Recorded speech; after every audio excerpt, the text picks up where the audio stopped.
नमस्कार, हिंदुस्तान नाउ देख रहे हैं आप और मेरा नाम है तुषार शौरभ। कल ही मैंने आपके सामने एक खबर बताते हुए कहा था कि हरियाणा की सैनी सरकार में सब कुछ सही नहीं चल रहा। हरियाणा में अब केंद्रीय मंत्री रहे राव इंद्रजीत ने सीएम सैनी के खिलाफ बागी तेवर दिखाना शुरू कर दिया। पूरा मामला क्या है, आज मैं आपको इस रिपोर्ट में यही बताऊंगा।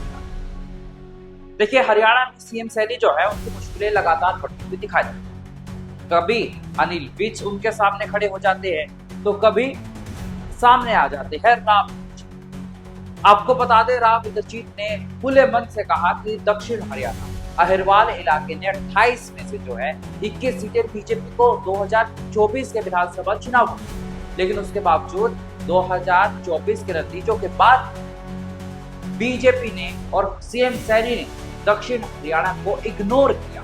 इसके बाद तुरंत पलटवार करते हुए सीएम सैनी कहते हैं कि हम लोग उत्तर दक्षिण में हरियाणा को नहीं बांटने वाले हैं, हम लोगों का फोकस हरियाणा पर है, तो हरियाणा पूरे हरियाणा में काम करने वाले हैं। ऐसे में सवाल बढ़े मंशा क्या, क्योंकि देखिए सैनी समर्थकों की तरफ से कहा जा रहा है कि जो राव इंद्रजीत है वो बागी तेवर इसलिए दिखा रहे हैं क्योंकि उनकी बेटी जो अटेली सीट से विधायक है, आरती राव मंत्री है हरियाणा सरकार में, वो चाहते हैं कि वो मुख्यमंत्री।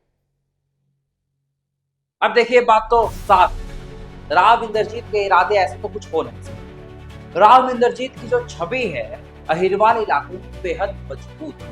राव इंद्रजीत के एक बार कहने पर वोट टल जाता है और यही वजह है कि रेवाड़ी की सीट से कांग्रेस के टिकट पर मौजूदा तब के विधायक चिरंजीव लालू यादव के दामाद चुनाव लड़े, वो अपनी सीट रेवाड़ी हार गए। इसीलिए और राव इंद्रजीत का बीजेपी को भी पता है कि अहिरवाल में कितना दबदबा है और राव इंद्रजीत जैसे नेता को नजरअंदाज करना बीजेपी को आने वाले दिनों में भारी ना पड़ जाए।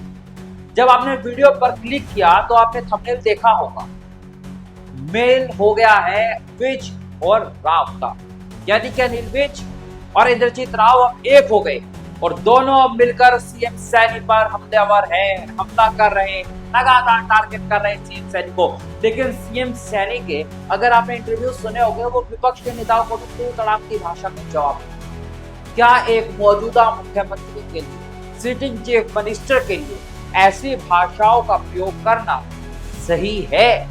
ये फैसला मैं आप पर छोड़ता, मैं कोई जजमेंट नहीं। लेकिन एक बात साफ, हरियाणा की सैनी सरकार हिली हुई।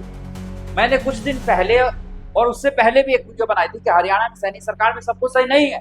हरियाणा की सैनी सरकार गिर भी सकती है क्योंकि राव इंद्रजीत के अंदर इतना दम है कि अगर वो बीजेपी छोड़कर कांग्रेस में चले जाते हैं तो उनके साथ कम से कम 15 विधायक जरूर जाएंगे। अगर 15 विधायक राव इंद्रजीत के साथ चले जाते हैं तो बीजेपी के मौजूदा विधायकों की संख्या जो 48 है वो घटकर 33 हो जाएगी और कांग्रेस के मौजूदा विधायकों की संख्या जो 37 है वो बढ़कर सीधा 52 हो जाएगी। यानी कि एक बात साफ कि हरियाणा में जो है बीजेपी की सरकार संकट साफ तौर पर आता हुआ दिखाई दे और इसीलिए हम ये सवाल उठाते हैं कि हरियाणा में सीएम सैनी की जो सरकार चल रही है उनके मौजूदा विधायक उनके कामकाज से खुश नहीं, सरकार के खिलाफ बागी तेवर बड़े बड़े नेता दिखा रहे हैं। ऐसे में सवाल उठने लाजमी। ऐसे ही देश और दुनिया की तमाम बड़ी खबरों के लिए देखते रहिए हिंदुस्तान नाउ। धन्यवाद।